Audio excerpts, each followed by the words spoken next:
Vusimuzi Kat Matlala and his legal team want out of South Africa's only super maximum prison. He's being told by the Johannesburg High Court to bring an urgent application if he wants to challenge his detention at eBongweni prison. Matlala, his wife, Tsakane, and 3 co-accused appeared in court on charges including attempted murder, fraud and money laundering linked to alleged botched hits between 2022 and 2024. eBongweni is known for its harsh conditions, with inmates locked in single cells for up to 23 hours a day. In the middle of the night, literally, on the Saturday preceding the Monday's consultation, notice was given by the area commissioner that nobody's allowed to see him. Worn out tyres, an expired permit, an overloaded taxi. Another fatal crash has exposed a deadly disregard for the rules of the road. Calls are growing for the drivers of a taxi and a truck involved in the crash in Isipingo, south of Durban, to be charged with multiple murder. 11 people were killed when the truck collided head-on with a taxi earlier this morning. 8 others were left critically injured. Inspectors found the truck was operating with worn-out tyres. The taxi driver's permit had expired in 2023. The vehicle was also overloaded, carrying more than 17 passengers. Transport MEC Boniso Duma arrived at the gruesome scene with some of the bodies still uncollected. Following an inspection, law enforcement authorities found that the truck had worn out tires. This while the taxi driver's permit had expired in 2023 and his vehicle was found to be heavily overloaded. Duma says both drivers are under police guard. The RTMC is still going to deal with that, which is why already even the truck driver was accompanied by subs. I'm sure the owner as well, it must be the same. The department has promised to help with funeral arrangements for the victims' families. Masemola, Eyewitness News, Durban. This also happened today. Madlanga findings trigger probe into top SAPS, JMPD and Ekurhuleni officials, but big concerns over who heads it. Foreign nationals make up just 1.8% of South Africa's school learners. And 100 million rand safety upgrade planned for Cape Town's N2. Hello, I'm Jane Dutton. EWN, in touch, in tune and independent. Concerns are being raised over a special investigative task team set to act on recommendations in the Madlanga Commission's 3-month interim report. President Cyril Ramaphosa announced this morning that the task team will be established by Police Minister Firoz Kachalia and National Police Commissioner Fani Masemola. 1, no CCTV cameras are installed in and around the premises. 2, there's no early warning alarm systems in place within the office space, more especially in offices located on the ground floor. 3, no beam sensors located exterior to the office accommodation.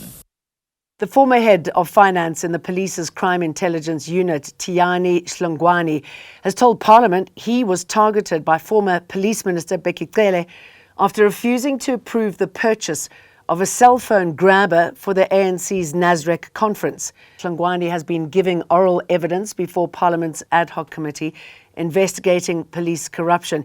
He says he was dismissed in 2024 because of his anti-corruption stance.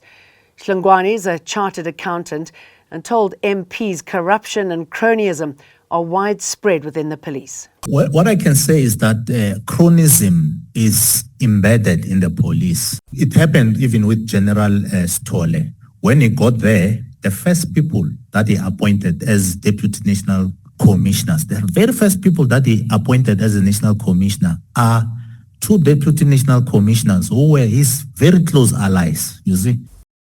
No surprises, but no relief either. The repo rate remains unchanged, with the interest rate staying at 6.75%, and the bank's lending rate also remains steady at 10.25%. That means bond and loan repayments are unchanged for households and businesses. The wife of slain anti-gang unit commander Charles Kinnear says the arrest of 11 AGU members accused of murder has weakened the fight against gang violence. The officers were arrested after Mannenberg resident Wade Price died in custody in December. An IPID investigation found that he died of unnatural causes. Nicolette Kinnear was at the Athlone Magistrates Court today, where 10 of the accused were denied bail. I mean, this very court has granted murderers, gangsters, found in possession with ammunition and given them bail. And we just feel that the justice system in that regard has failed. She says the case has left other members afraid to do their jobs. The Nkabinda inquiry has been extended to the end of June. It was due to conclude today, but more time has been granted to finalise evidence into the probe into the fitness to hold office of suspended South Gauteng DPP Andrew Chauke. The Department of Basic Education says only 1.8% of learners in South African schools are foreign nationals, dismissing claims that they make up a majority or are driving overcrowding. Now, the figure includes learners of ambassadors, diplomatic missions, United Nations agencies and other international organizations who are lawfully present in the country and whom South Africa has a responsibility to host in line with international obligations. The department is urging communities to reject misinformation and xenophobia. We must actively reject xenophobia and fear-mongering as well as misinformation. Now, education is a unifying force in society. Our schools must be places of safety, dignity, and inclusion for all children. They must protect the rights of every learner and strengthen social cohesion and never be used as a tool to sow division. Joburg Mayor Dada Morero gets to keep his job, strengthening his position in council despite coalition tensions and divisions within his own party. The motion tabled by Al-Jamaa accuses him of failing to improve basic services. Now, here's a bold move to improve safety along one of Cape Town's most dangerous roads. The city has set aside more than 100 million rand for the N2 Edge project, which will see new security barriers built along parts of the highway. Mayor Jordan Hill-Lewis says the project will also include pedestrian crossings, improved lighting and measures to reduce illegal dumping. A further 108 million will be allocated in the 2027 financial year to cover most of the construction costs.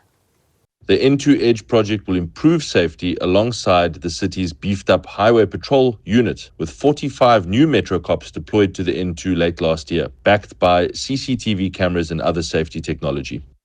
And those are just some of the stories that we've been keeping an eye on. Thanks for watching. EWN, in touch, in tune, and independent.